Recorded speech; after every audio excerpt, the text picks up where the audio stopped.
Looking at the parallel circuit homework on page 643. Alright, so if the potential difference across the equivalent resistance in sample problem B equals the potential distance across each individual resistor, calculate the value of the current for each resistor. So to do that, let's turn the page back here and start calculating the current for each one. I'm using the online textbook. FYI, it's available. Alright, so we need to find the current in each one. And to do that, we know that our voltage is 9 volts across each path. So we have 9 volts and a 7 ohm resistor, 9 volts and a 5 ohm resistor, 9 volts and a 4 ohm resistor, 9 volts and a 2 ohm resistor. So we want to find current along each path. We're going to, let me pull up a calculator from my tools here. Tools, math tools, give me a calculator. Can I move it? I can't move the calculator. Sorry.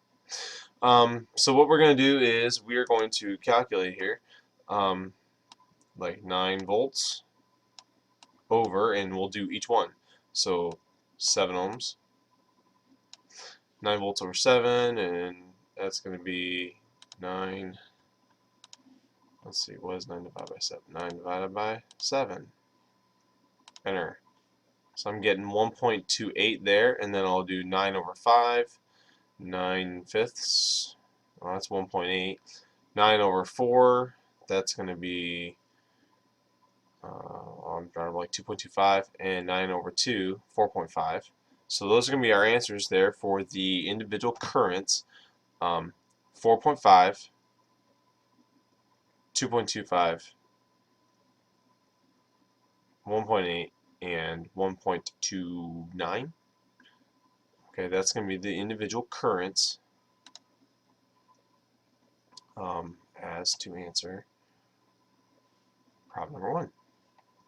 Number 2. A length of wire is cut into 5 equal pieces. The 5 pieces are then connected in parallel, with the resulting resistance being 2 ohms. What is the resistance of the original length of wire before it's cut? Let me give you a little demo here. I've got 5 pieces of wire. So here's one piece of wire, and let's duplicate it 5 times. And what we're saying is duplicate it.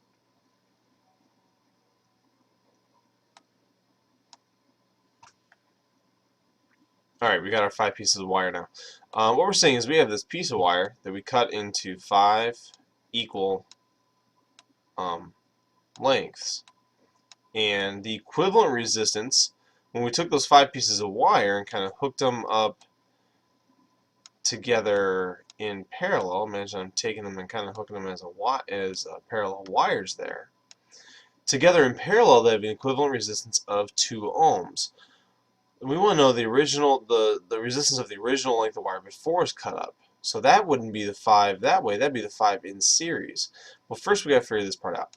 So if 2 ohms equals this in parallel, and they're all identical, we can write an expression like this.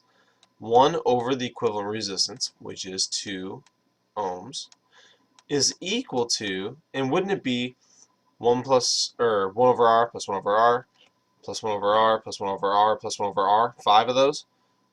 Well, if they're all the exact same R, can't we write 5 over R? Does that make sense? Because we did 1 over R plus 1 over R 5 times. Then if we did a little cross multiply, cross that, R equals 10 ohms. So that's saying that each length is 10 ohms.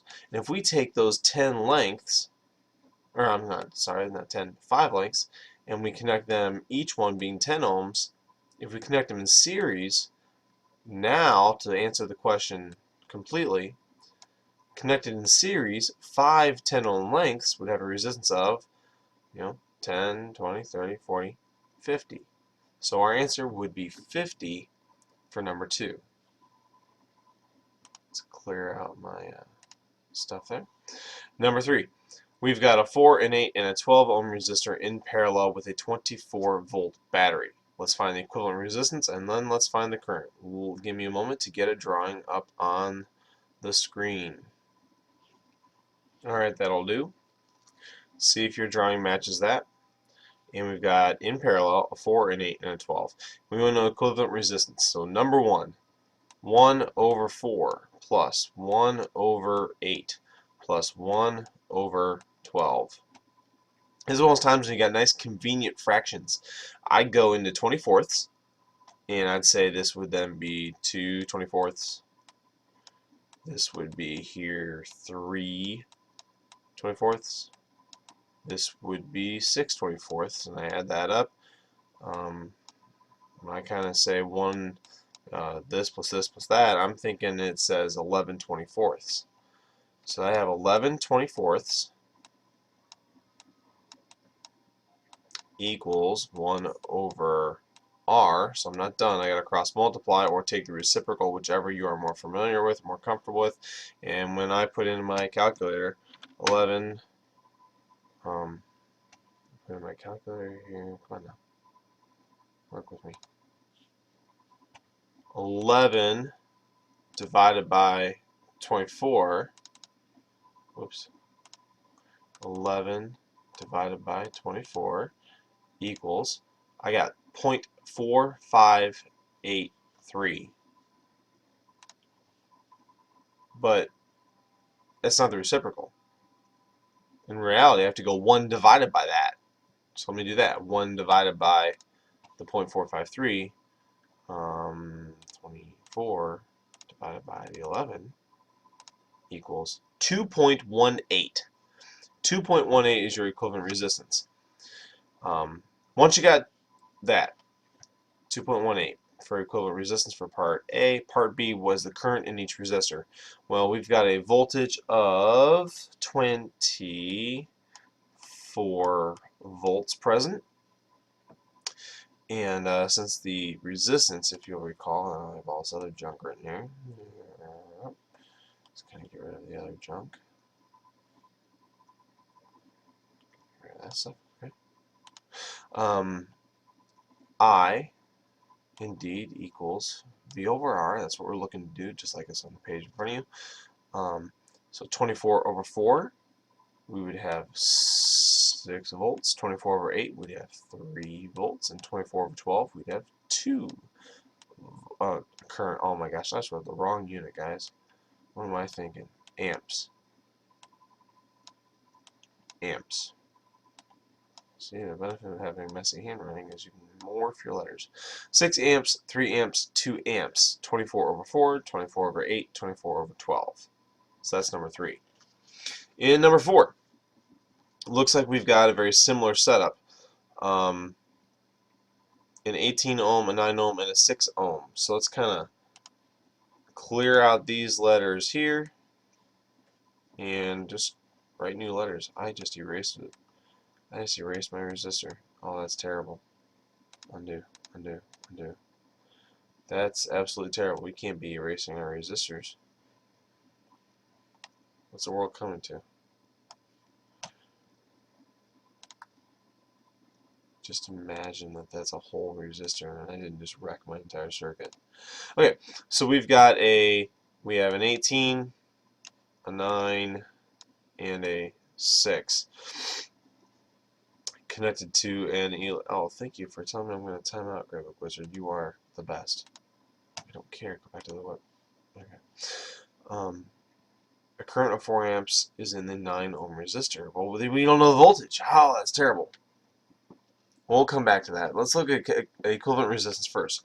Again, I've got some fractions going on again here with this one. So I'm going to say 1 over 18, 1 over 9, plus 1 over 6. Now what's cool is 18ths is our common denominator.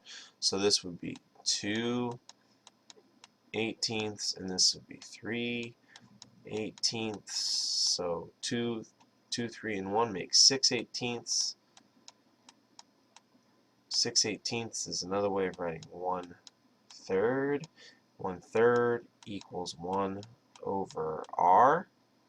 And when I take my reciprocal, my equivalent resistance is 3 ohms. So there's part A, there's my equivalent resistance.